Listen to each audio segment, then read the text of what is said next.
মোরলা মাছের ঝাল রে ভাই, গরম ভাতে লাগে তাই, লঙ্কা পেঁয়াজ মাখাই স্বাদ, খেতে বসে সবাই ফেদা আজ। আজকে আমরা করব কাঁচা মাছের মোরলার ঝাল। প্রথমে মাছগুলো আমরা ভালো করে বেছে ধুয়ে নেব। এবারে আমরা পরিমাণ মতো পেঁয়াজ দেবো, পরিমাণ মতো টমেটো দেবো। এবারে আমরা কাঁচা লঙ্কাগুলিকে কেটে দিয়ে দেবো। এরপরে আমরা লঙ্কা গুঁড়ি, হলুদ গুঁড়ি, জিরে গুঁড়ি, সর্ষের তেল, লবণ দিয়ে দেবো। এরপরে সবগুলিকে ভালো করে মাখিয়ে নেব।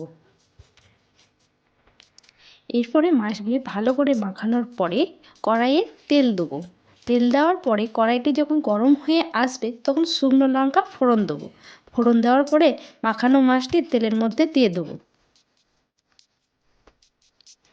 সব মাছ দেওয়ার পরে হালকা হাতে নেড়ে নেব। হালকা ভাজা হয়ে যাওয়ার পরে পরিমাণ মতন মাছের জল দেবো।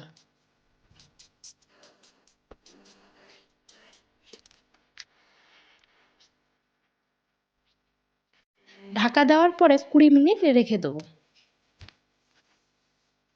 ঢাকা খুলে নেওয়ার পরে দেখতে পাবো আমাদের মোরলা মাছ রেডি।